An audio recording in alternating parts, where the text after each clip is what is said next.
नमस्कार दोस्तों, मैं हूं पवन कुमार।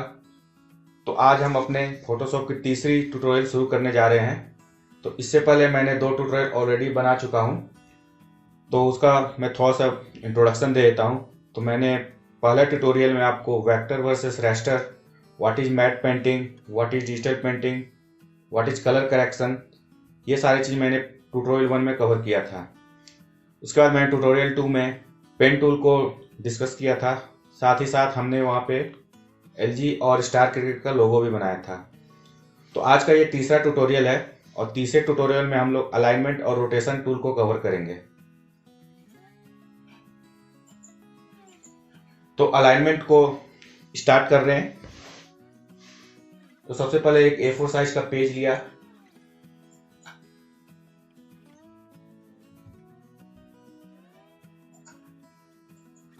लेयर में एक सर्कल बनाता हूं या एक रेक्टेंगल बनाता हूं।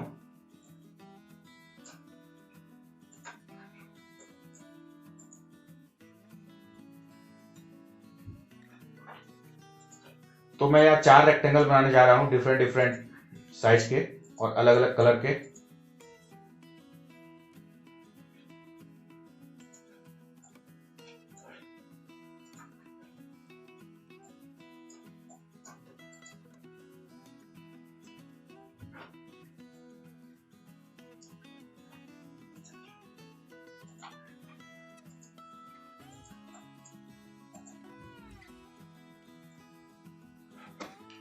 तो आप यहाँ पे देख रहे हैं, टोटल मैंने 4 रेक्टेंगल बनाया।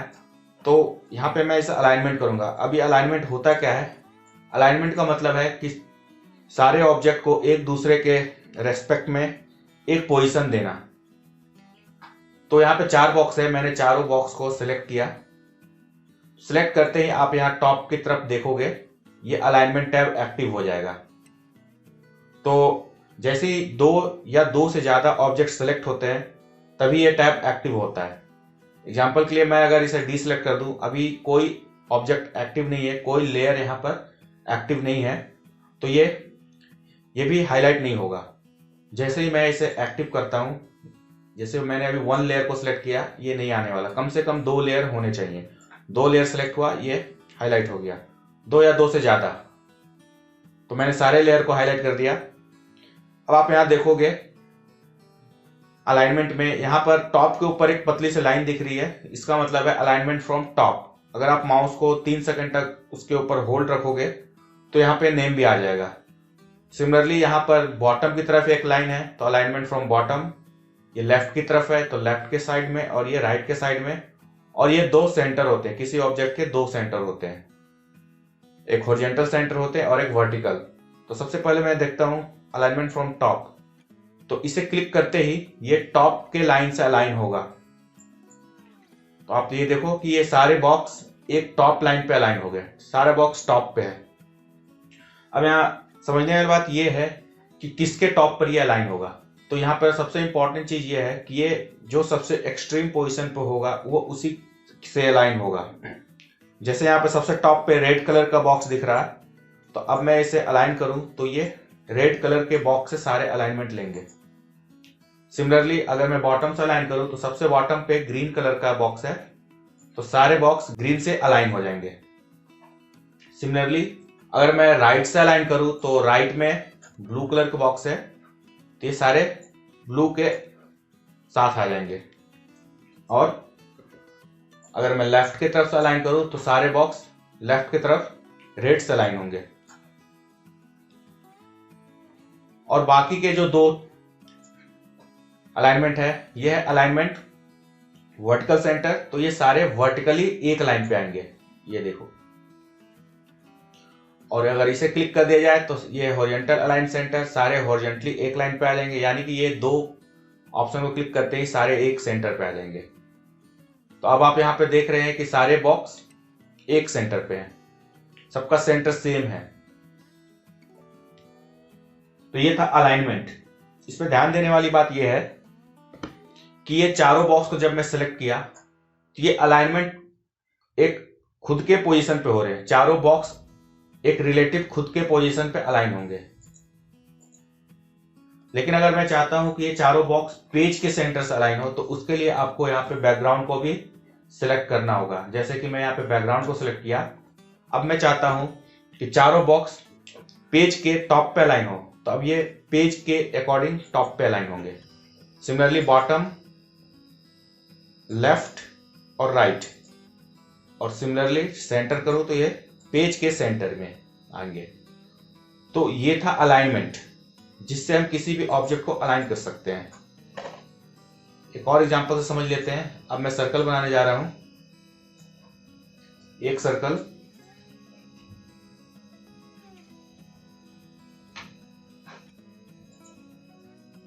कंट्रोल जे इसी को कॉपी किया और इस पे कलर चेंज किया।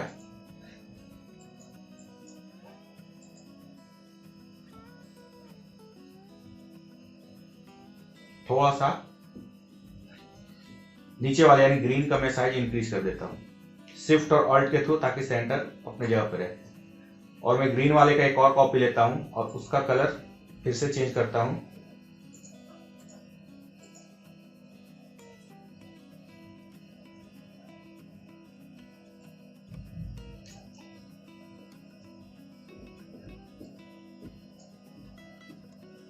और फिर से इसका एक कॉपी लेकर इसका कलर मैं फिर से चेंज करता हूं।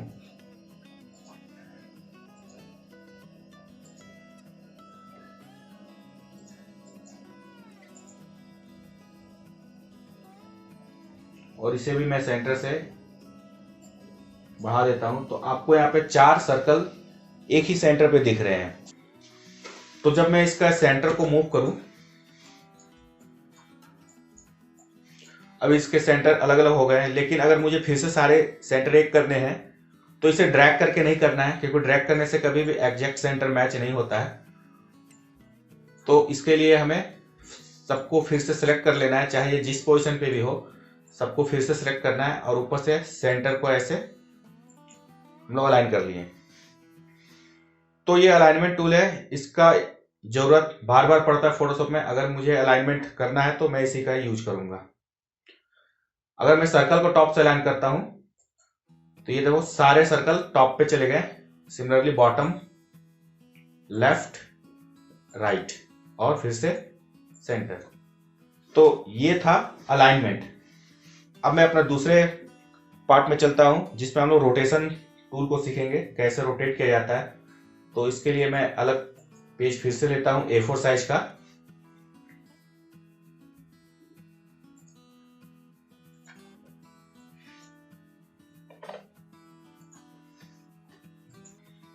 अब यहाँ पे मैं रोटेशन को देखता हूं, तो उसके लिए मैंने एक लेयर पे एक एलिप्स को ड्रॉ किया।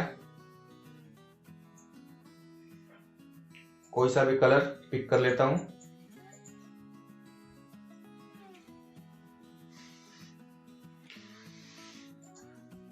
अब मैं यहाँ पे कंट्रोल T प्रेस करूंगा। कंट्रोल T प्रेस करते ही आपको सेंटर यहाँ पे दिखना शुरू हो जाएगा। अब मैं चाहूं तो इस सेंटर को ड्रैग करके नीचे लाऊंगा शिफ्ट के साथ, और इसे नीचे लाते हुए मैं इसके सेंटर को यहाँ पे प्लेस कर दिया। अब आप टॉप पे देखोगे तो यहाँ पे एंगल का टैब दिखेगा, जो अभी 0 डिग्री पे एक्टिव है। तो मैं यहाँ पे कुछ एंगल देता हूं जो कि 360 डिग्री से डिवाइड हो सके। तो मैं यहाँ पर 30 डिग्री का एंगल पुट करता हूं। तो 30 डिग्री के एंगल के हिसाब से टोटल 12 कॉपी बन सकते हैं।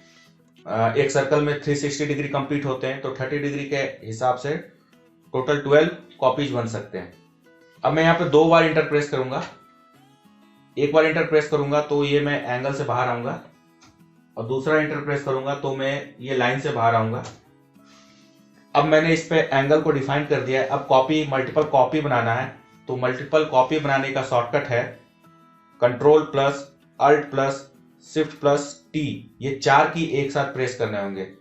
फिर से मैं उसे बताता हूं, control plus alt plus shift plus T। तो मैं ये चारों की का यूज कर रहा हूं, और आप देखो ये उसी एंगल में कॉपी होते जा रहे हैं, और यहां पर अलग अलग लेयर भी बन रहा है। तो कंट्रोल अल्ट शिफ्ट T का मतलब हुआ copy and rotate in a given angle. एक एंगल पे हम इसे रोटेट करने के लिए कॉपी की है। तो आप यहां पे देख रहे होगे कि ये एक फ्लावर जैसा शेप बन गया है और इक्वल एंगल पे सारे बने हैं। अब मैं इसका यूज करते हुए एक लोगो आपको बनाकर मैं दिखाऊंगा। तो मैं सबसे पहले, ये मित्सुबिशी का लोगो है, इसे मैं इसी टूल्स के हेल्प से बनाऊंगा।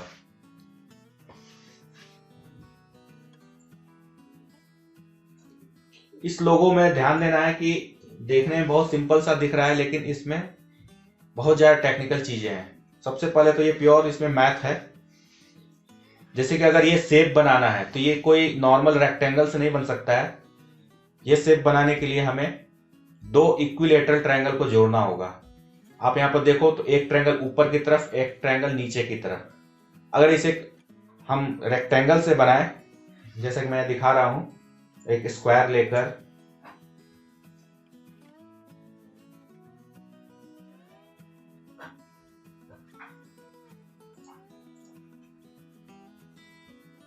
और इसे कंट्रोल टी करके 45 डिग्री पे रोटेट करता हूं। ऊपर में मैं ये एंगल 45 दे रहा हूं। तो ये अभी वैसा शेप तो नहीं आया, लेकिन फिर से कंट्रोल टी करके शिफ्ट और ऑल्ट के साथ इसे रोटेट करता हूं तो ये वो देखने में वैसा शेप है, लेकिन वो चीज है नहीं, क्योंकि मैं जब इसे साइज को मैं डिक्रीज कर रहा हूं तो ये कहां पर फिक्स करना है ये मुझे अभी पता नहीं है। और सपोज करो मैंने इतना पे इसे रख दिया और सेंटर को मैंने इसके बॉटम पे रख दिया और एंगल 360 डिवाइड बाय 3 कॉपी यानी कि 120 पे मैं अगर इसे रोटेट करता हूं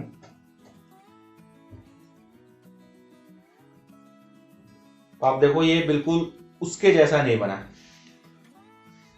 तो इसे एकदम परफेक्ट बनाने के लिए 2 इक्विलेटरल ट्रायंगल जोड़ना पड़ेगा। तो मैं इसे अब इक्विलेटरल ट्रायंगल के हेल्प से बनाऊंगा। तो अगर मुझे इक्विलेटरल ट्रायंगल बनाना है तो मुझे यहाँ पर पॉलीगन टूल लेना है। पॉलीगन टूल के अंदर यहाँ पे आपको साइड्स मिलेंगे। साइड्स में यहाँ पे 5 है, तो ट्रायंगल के लिए मुझे 3 साइड्स लेने हैं और मैं शिफ्ट के साथ ट्रायंगल बनाऊंगा। ध्यान देना है कि 3 साइड्स तो मैंने ले लिया, लेकिन इस व्हील के अंदर स्टार ऑन है, स्टार को ऑफ करना होगा।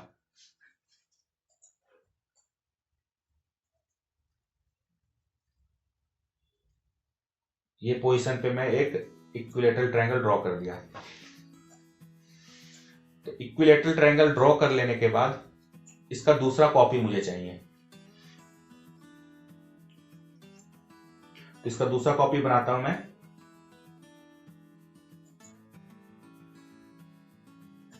तो कॉपी करने का shortcut control C control V. तो मैं control C copy, control V paste, उसी के ऊपर दूसरा ट्रायंगल पेस्ट हो गया। अब इसे मैं कंट्रोल टी करता हूं। अब यहां पर अलाइनमेंट का जरूरत पड़ेगा, जैसा कि मैंने पिछले पेज में मैंने अलाइनमेंट आपको दिखाया था। तो यहां पर अलाइनमेंट का जरूरत है। तो इसके लिए मैं सेंटर को नहीं ड्रॉप करूंगा, सेंटर को ड्रैग करने की जरूरत नहीं है। आप यहां पे देखोगे, यहाँ पे ये बॉक्स की तरीके का अलाइनमेंट दिख रहा है। तो इस सेंटर पे है और यहाँ पे सेंटर एक्टिव है। मैं इसे टॉप की तरफ क्लिक करता हूं तो ये टॉप पे आ गया और यहाँ पे सेंटर ऑटोमेटिकली टॉप पे फिक्स हो गया।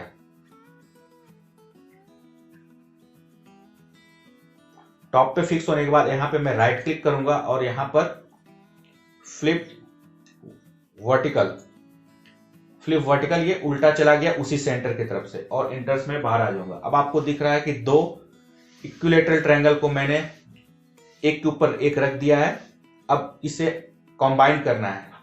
तो ये अभी पाथ है, तो इसे मैं पाथ टूल से सेलेक्ट किया। सिलेक्ट करने के बाद यहां पर आपको कंबाइन शेप को ऑन करना होगा, क्योंकि मुझे ये दोनों शेप को कंबाइन करना है। इसे ऑन करने के बाद जैसे ही मैं कंट्रोल इंटर प्रेस करूंगा ये दोनों एक हो गए। अब इसे एक न्यू लेयर पे मैं कलर देकर एक्टिव कर दूंगा। तो अब ये जो चीज बना है ये परफेक्ट मैथमेटिक के हिसाब से बना है। और कंट्रोल टी करूंगा, फिर से इसके सेंटर को बिल्कुल टॉप पे लाना है, बॉटम पे लाना है। तो बॉटम पे लाने के लिए इसे ड्रैग करने की जरूरत नहीं है, क्योंकि अगर इसे बॉक्स के हिसाब से फिक्स करना है तो यहां पर ये बॉक्स के लिए ये ऑप्शन है। और अगर बॉक्स से भी मुझे नीचे लाना होता तो मैं इसे ड्रैग करके लाता। तो फिलहाल के लिए मैं इसे यहाँ पे क्लिक करूंगा। सेंटर पे आप ध्यान देना, ये सेंटर नीचे की तरफ फिक्स हो गया है। फिर से मैं एंगल की तरफ आऊंगा, एंगल को 120,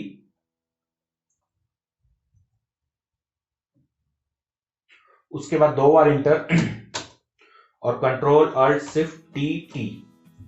तो ये आप देखो बिल्कुल 100% ये सही चीज बना है जैसा ऊपर दिख रहा है। तो ये था यहाँ पे रोटेशन का यूज।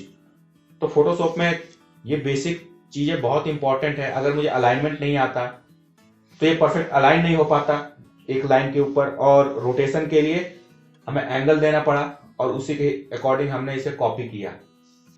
तो ये था आज के लिए। अगले ट्यूटोरियल में बहुत जल्द ही अगला ट्यूटोरियल में मैं बनाऊंगा। तब तक के लिए गुड नाइट, गुड बाय।